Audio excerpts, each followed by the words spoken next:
Nasty. Wow, look at that guy. See all this stuff? Believe it or not, this is definitely borderline service call.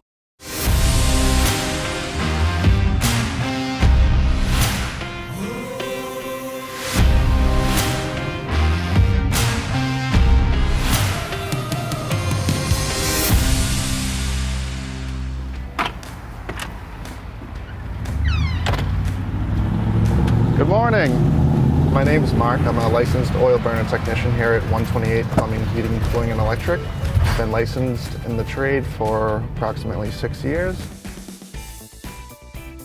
So we're headed to the first call of the day, which is typically for a 7:30 a.m. arrival. We're headed over to Reading, Mass to do an oil boiler maintenance. No known issues. It's a 5-year-old system. Everything's been running fine, which is good news for us. And so I first got into the trade back in high school. My first job, I worked for an oil company, pumping gas at their gas station. So it's pretty much like an amateur oil burner tech.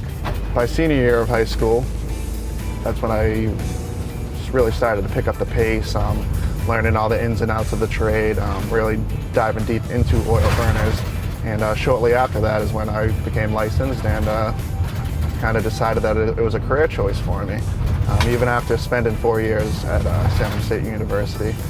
After working for the oil company for quite a few years, I thought about a career path where a company can invest in their employees. And it took me over a year to find the place, but here I am. I joined 128. All right, it's 7:30. We just arrived to our customer's house here in Reading. Let's go get started. So what do I like about being an oil burner technician? Something that really jumps out to me though, and it's kind of been a common denominator throughout my life, is just simply helping people. Maintenances are a big thing about this trade, but also, service calls. It's 10 degrees out and you have no heat in your house and you're risking bursting pipes, major insurance claims. No one likes that. To be able to come in, brighten up somebody's day, solve their issues in a timely and hopefully efficient fashion, there's just something nice about that.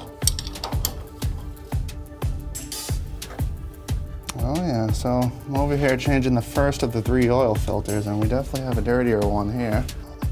Nasty. Wow, look at that guy. See all this stuff? Believe it or not, this is definitely borderline service call. It's extremely dirty, especially when you can't see these lines anymore. That's a great indicator. I'll show you momentarily what a new filter looks like. It's extremely dirty. Seeing a filter like this, especially if it was changed within the last year or two, is a great indicator of what's going on inside of this tank. It also looks like we have double gaskets. That's a potential oil leak. You never want double gaskets because the rods aren't designed to go that deep. This is also why you go through the rags very fast doing oil maintenances. This is the one that we just pulled out. As you can see, all the lines are gunked up. That's the top. This is a new one, nice and clear. This thing new should be nice and pink, no black on it at all. You can tell, being a 40-year-old tank, there's gonna be some sludge in here. So it's important to do this each year, because if you don't, that's when your fuel system begins to plug up. Once this filter gets dirty, you have 2 more that will just plug up even easier because they're much smaller. This is probably your biggest mass oil filter you have in your system. Something I like to do is check oil flow. So although we changed the filter with a very dirty filter like that, a lot of the times the sludge can back up here. So by letting it gravity out, sometimes you can get some chunks out. So you see that? It's a very poor oil flow. That should be gushing out right now. Holy moly.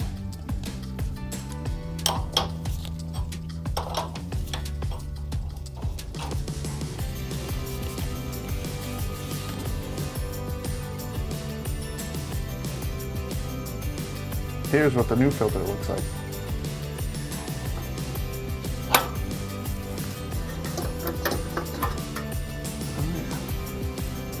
It's a dirty one.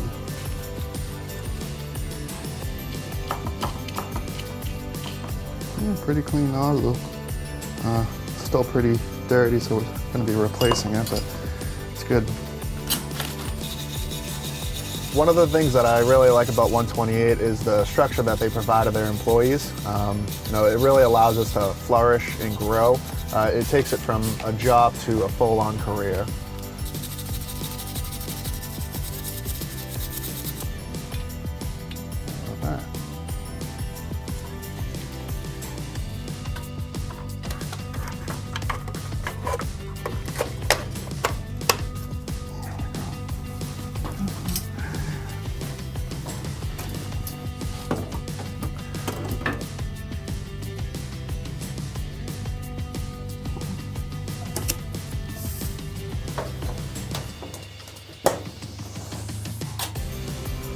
Yeah, so as part of each and every maintenance we do, we like to run a combustion and analysis test, both before and after, so that we know how the system's running, but also how we can improve the system.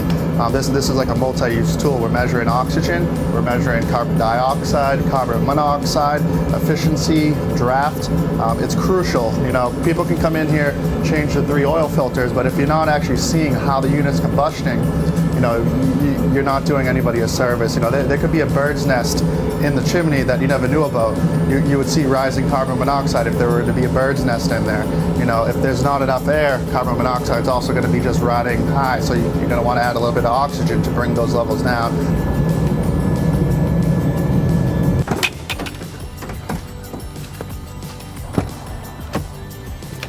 All right, we just wrapped up the maintenance here in Reading. Everything went well. Got those really dirty oil filters out. During the thorough evaluation we always perform, I noticed a small water leak at the rear of the boiler coming out of the supply pipe.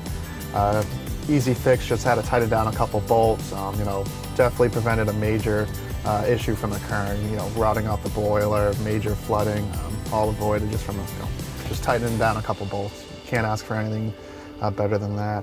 But yeah, we're off to the next now. We just arrived to our second call of the day. We're over here in Linfield to do a furnace repair.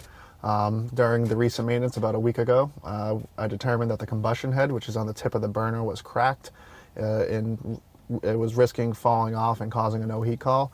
So we moved forward with that estimate, and we're here today to replace that combustion head. All right.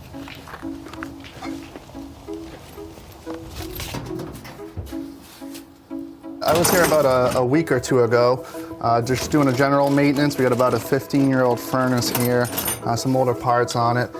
During the maintenance, I noticed that the combustion head, which is the part on at the tip of the burner here where the fire comes out, was cracked. There's 4 hairline cracks on it. It's usually due to overheating, and this furnace is short cycling because it's not sized appropriately. The customer's aware. But anywho, we're here to replace maybe just the combustion head, or we'll be doing the combustion head and the blast tube. Typically the combustion heads crack because of the blast tube overheating and enlarging, and the combustion heads slip over the blast tube. So usually when you do one, you do them both, but not always. During the maintenance, you know, we're looking in through here into the unit, and this is what I found. You got 1, 2, 3, and 4 hairline cracks.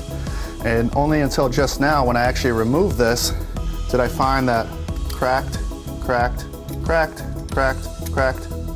That one's not cracked, and that one's cracked. And what will happen is, as it's running, eventually, it's just gonna blow off just like that. You're gonna have no heat, pouring oil in there. If it does ignite, you're gonna get a lot of smoke in the basement. No good.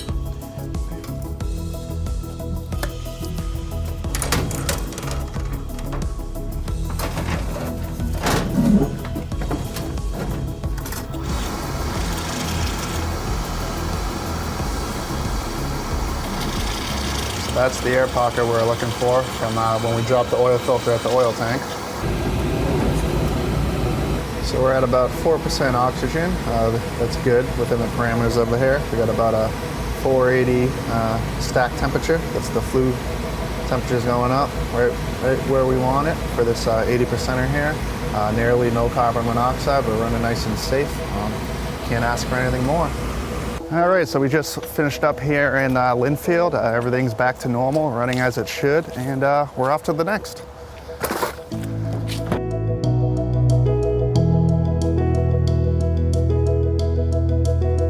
All right, so we just got here to Stoneham, our last call of the day. Should be a good one. We're doing a general maintenance and inspection on a boiler. We didn't install this one, which is a good thing about 128. You know, we don't just service our installations, we service other people's installations. Customers said there's been no known issues or complaints. Gonna walk in and see what we got going on. We just got inside, turned all the thermostats on for testing, everything kicked on, and we're gonna get to it. Check out this oil filter here. They have an outdoor oil tank. We were just talking with the homeowners about pros and cons of having an outdoor oil tank. The cons being that heating oil can freeze during frigid temperatures, and it's very important to put fuel treatment into outdoor oil tanks, or else you risk freezing up your diesel fuel. It's never a good time when you have 200 gallons of frozen diesel fuel. Yeah, this filter's not as bad as the first one we had today, but it is still a little blackened.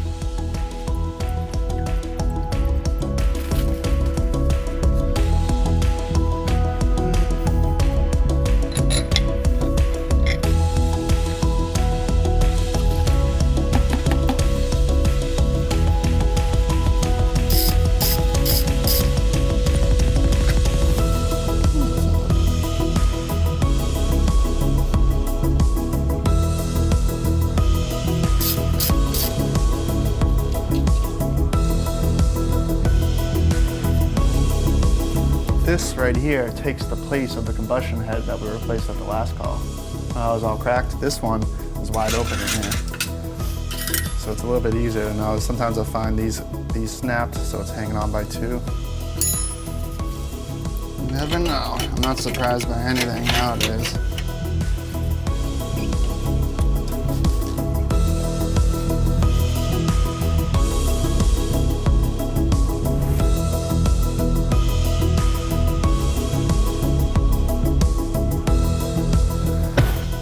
We just wrapped up with the maintenance here in Stoneham. It went well. So it turns out they didn't have heat in half their house. We were able to restore that.